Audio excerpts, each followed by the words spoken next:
Hey, and welcome back to another video in my Vintage Tech Showcase playlist, the playlist of videos where I showcase older electronic devices, mainly mobile phones, but I'll also be doing iPods in the near future, and I basically do a retro review on them. What I have for you today here is the LG Optimus 7, the E900 Optimus 7 as it was known, which was one of the first Windows phones ever released. Now, obviously not Windows Mobile, Windows Phone, the Windows Phone OS, so Windows Mobile was different, but this is Windows Phone as we knew it, the last lineup of Windows-based devices.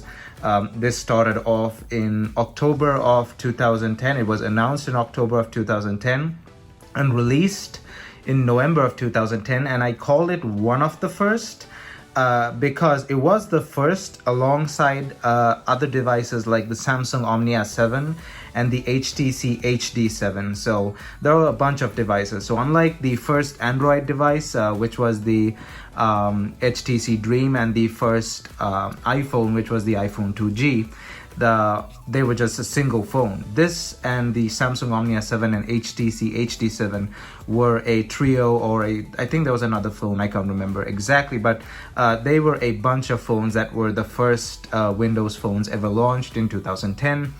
They were launched approximately at the same time. And now in this video, I'll be giving you a full retro review of this phone. But before we jump right in, don't forget to smash that like button and hit that subscribe button as well if you already haven't. And don't forget to check out my social media down in the description below, which includes Instagram, Discord, and Twitter as well. And you can go ahead and follow me on those if you want to get in contact with me or talk to me regarding anything tech related. Anyway, let's jump right into this video. So like I said, this thing was launched in 2010 and was launched with Windows 7 Mango. So that was the first Windows Phone operating system, not Windows Mobile, Windows Phone. So Windows Mobile existed for a long time before this. So it launched with Windows 7 Mango and eventually was upgradable to 7.5, which this thing currently runs. There was a rumor that it would be upgradable to 7.8, but it never came through. The update never came through. However, through XDA, you could update it unofficially to 7.8 if you choose to do so. However, I didn't go to do that. 7.5 is sufficient just for this review. I recently found this phone in my pile of phones, and I thought I'll do this video on it. I've done an older video on this when I got the phone. You can find it up here in this card above, and I'll link it down in the description below as well. So released in November of 2010 alongside the Omnia, Samsung Omnia 7 and the HTC HD7, the HTC HD7. They basically kickstarted the lineup of Windows Phone devices, which eventually would go on to devices like the Lumia 920, the Lumia 1020, the Lumia 520, really popular devices like that. These were basically the predecessors, and actually, even though Nokia became the most popular Windows Phone manufacturer, they were not the first, because the first were, like I said, LG, HTC, and Samsung. Nokia's first Windows Phone device was the Nokia Lumia 800, which I've also featured on this channel before. You can go check it out, it's on my channel.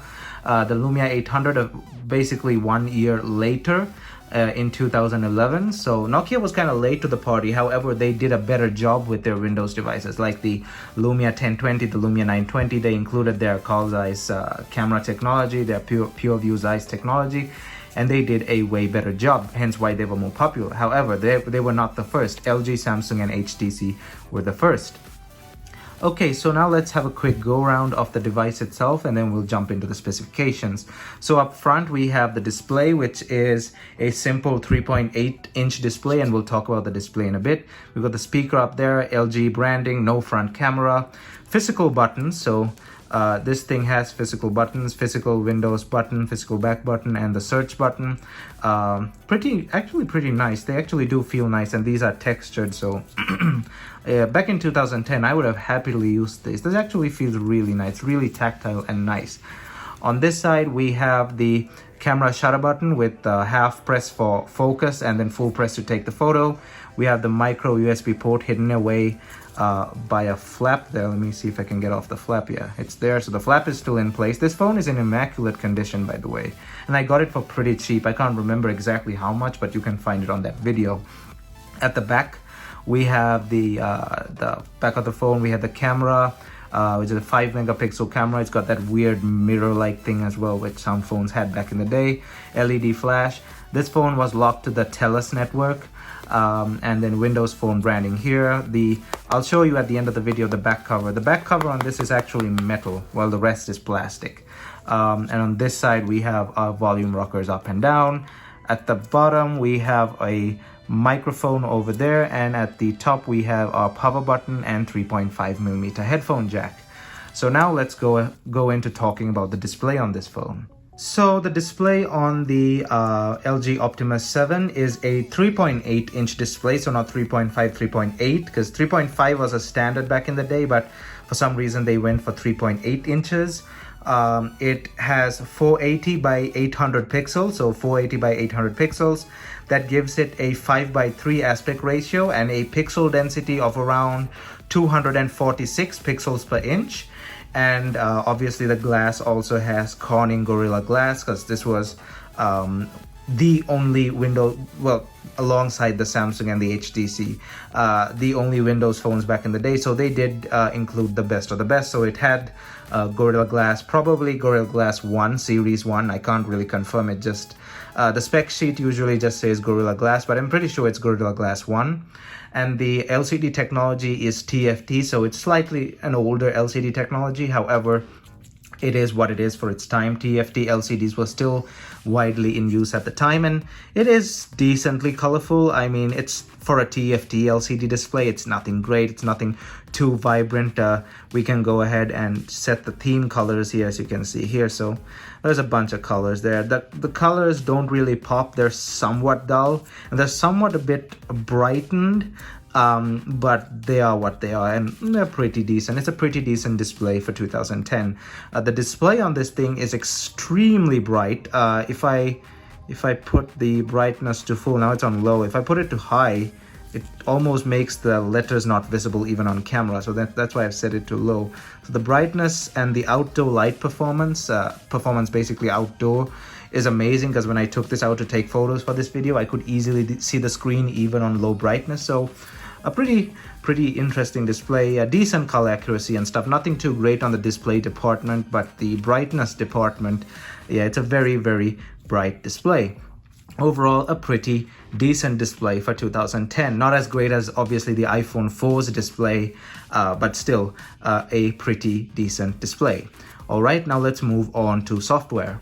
So as I said before, one of the first Windows phones to run Windows 7 Mango, which it's shipped with, and it's currently running Windows 7.5, because that was the official update that it got. So as you can see, it's Windows 7.5.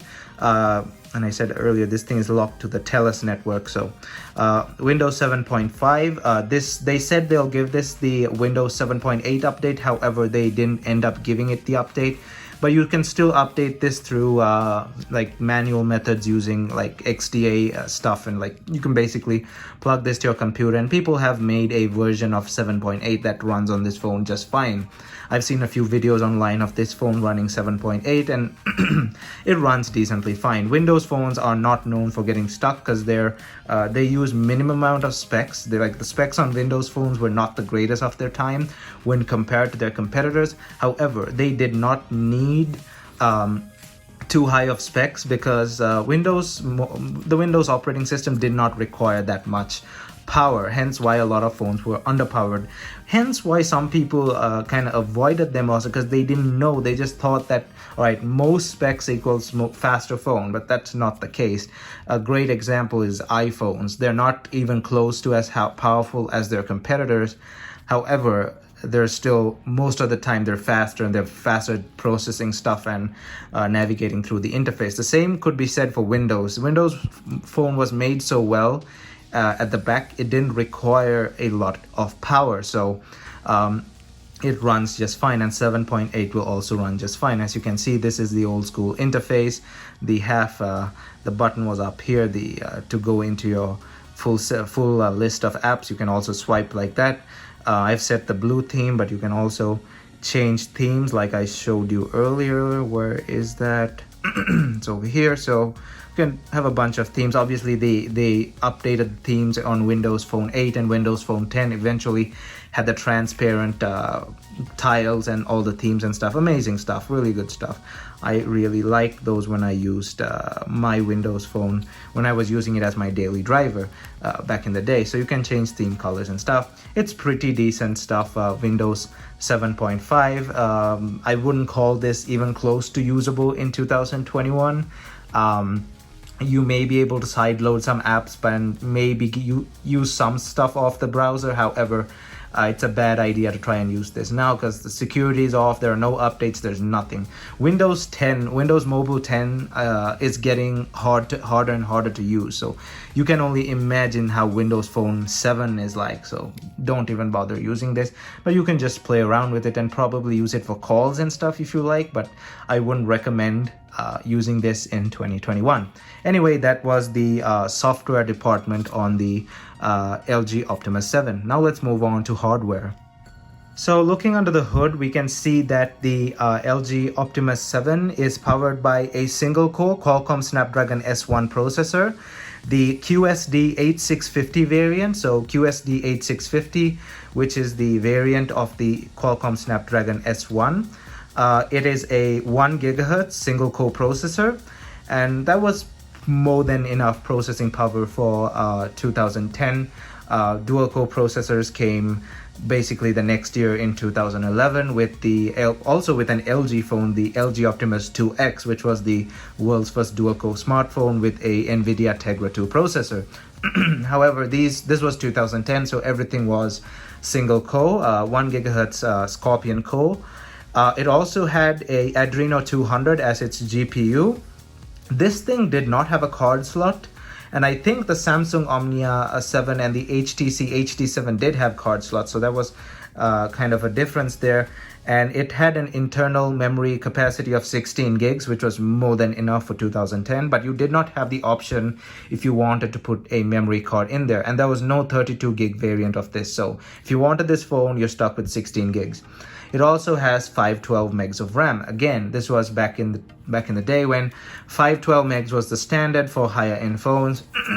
Because again, in 2011, the world's second phone with a dual core processor, the Motorola Atrix, which I already did a video just a few days ago. You can find it up here. The Motorola Atrix was the world's first phone with 1 gig of RAM. So there was another HTC phone, HTC HD something. I forgot what it was. I'll put it up here. That phone had 768 megs of RAM in 2010, but 512 was the standard at the time. So it is what it is. So more than decent specs to run Windows Phone 7.5. It runs it fine, as you can see, no stutter, no lag. But the moment you connect it to the internet, I initially did have it connected to Wi-Fi, but when you open the browser here, it starts getting stuck and stuff. Obviously at this age, nothing is supported, nothing works that fine. But for its time, it was more than enough specs to power this phone. All right, now let's move on to camera. So the camera on the LG Optimus 7 is a 5 megapixel autofocus camera with a single LED flash and can record video at 720p at 24 frames per second. And as you can see, the camera module is really shiny, and I really like its look. It looks like a modern Motorola. Well, Motorola's from 2016 to 2018-ish. They had this design. Pretty similar. The cameras here, the flash is here, and that weird mirror-like thing that you could use to take selfies with the back camera, because this thing has no front camera, as you can see there, so you could take selfies by looking through that weird mirror-like thing. I don't think that really helps either way, but I really like the camera, the design of the camera. As you can see, that's reminiscent of more modern Motorola phones, but I think Motorola also has moved away from that design with the camera moved towards this side with their latest models. But nevertheless, that is the camera. It's a pretty decent camera, I'd say, for 2010. it did shoot some really amazing pictures. And given the proper lighting conditions, this thing can actually take some amazing photos, and I was kind of blown away by some of the photos, as you will see in a bit. So I'll be rolling a couple of photos that I took around during the day, and I will follow it up by a video sample as well, shot at 720p at 24 frames per second. Alright, so now let's roll the camera samples and the video samples.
Okay, so as you saw with those photo and video samples, well, the video isn't too great.